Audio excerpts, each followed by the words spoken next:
Alam mo kasi sa buhay, kapag ka medyo nasa taas ka na, mamahalin na yung mga tinitinda mo, binibenta mo, hindi ka na dapat nangingialam pa. Kasi bakit? Eto na lang once na nangingialam ka, siguraduhin mo munang malinis ka. Wala kang tinatago na kahit ano.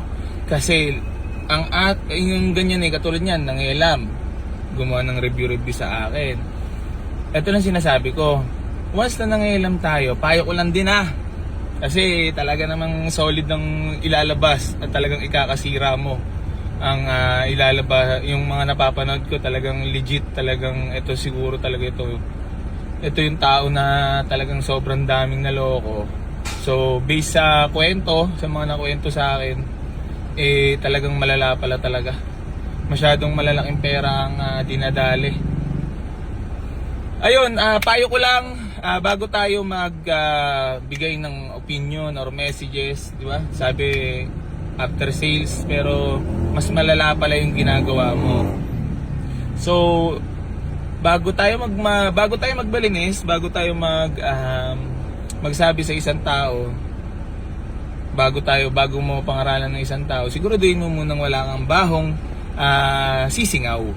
Kasi ang baho kapag sumingaw ay sisingaw talaga yan, lalo't nangialam ka sa buhay na may buhay. Kahit ba sabihin mong pares tayo ng industriya o pares tayo nagbabuy and sell, pero kasi kung ako yun nag-viral ka or di ba nagkaroon ka ng issue, di na ako para mangialam. Ngayon nagsasalita lang din naman ako para lang din sa ng lahat, kasi sirang-sira ako Kumbaga papakita, tinulungan, tumulong, di ba? Pero yung mga tinarantadong tao marami pala. So wala, may napanood akong video, parang ano ba yun si Don. Yun yung napanood kong video, panoorin nyo doon. Sobrang lala pala talaga. Tapos sabi na kapag minsan kung sino yung nagmamalinis at nagsasabi na maayos siya yun talaga yung pinakamaraming tinatarantado na uugag na tao Alam mo yung mga ganyan nagmamalinis sa social media, minsan sila talaga yung maraming ginagawang kalokohan Kasi ako unang-una mga boss hindi ko naman na para i-post yun kung alam kong ikakasira ko yung pagtatalo namin ni tatay. Ngayon mag-open na ako kasi kailangan ko na magsalita kasi syempre lumalabas na na mabait yung tumulong Pero ako mga boss, may puso ko at never ako nanloko ng tao. Sa mga ganong kasing issue, alam kong maayos yung sasakyan na binibenta ko, kasi kung talagang hindi maayos yun, pwede naman nilang sa amin ipagawa Kasi operan ko naman na pagawa sa mekaniko ko. Ngayon nag-video na lang din sila, binabaklas. Mas maigi nun kung talagang harap-harapan nila sa akin na binabaklasin yung sasakyan. Kasi madaling gumawa ang video na babaklasin nila tapos ikakabit Ako yung nagiging masama. Pero okay lang. Okay lang naman. At ang inaano ko lang naman dito is yung taong nangingialam sa may buhay na may buhay. Tapos mas marami naman palang baho, nagmamalinis sa social media para maging mabait. Bro, ako na nagsasabi sa'yo bro, yung baho mo, pasingaw na.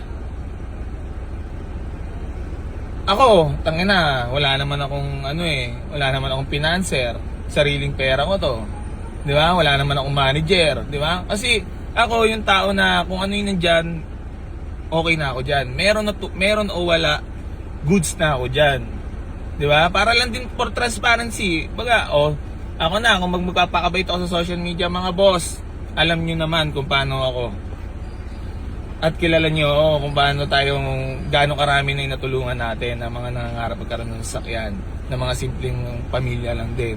Ako naman mga boss, pag tao kausap at marunong makiusap yung tao syempre rin ako dyan. Baga maayos din ako makikipag-usap sa inyo.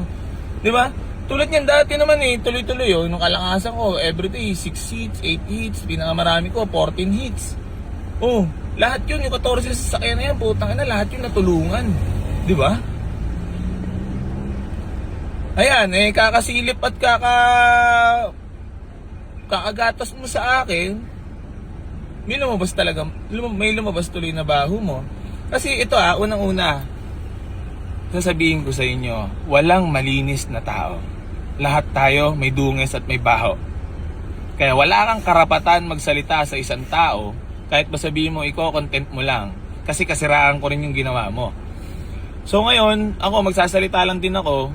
Siyempre, kailangan pala eh. Hindi ako pala sagot sa mga hindi ko na nagugustuhan eh. Poverty porn eh. Kumbaga, oo, makikita ng mga tao tumulong ka, pero yung mga taong ginago mo, magbibigay ka ng 20k, puta ka na, yung mga ginago mo pala 150k, di ba?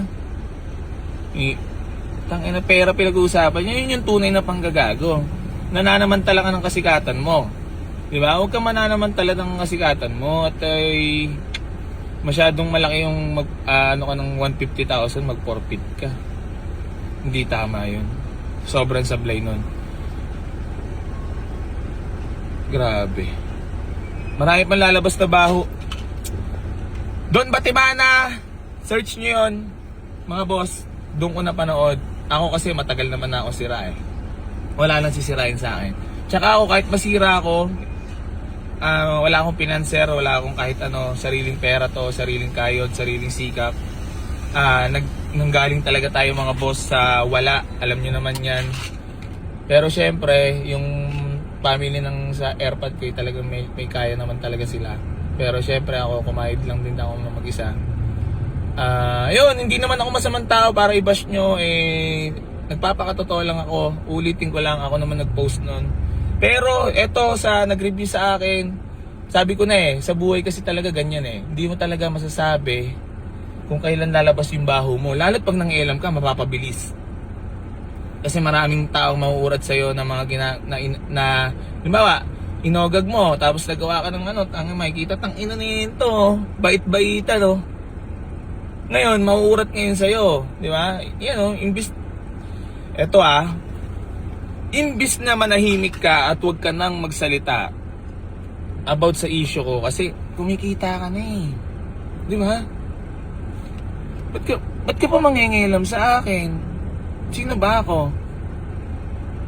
Isang mangmang na nagbibenta ng bulok na sasakyan para pansinin mo. Men, tangina.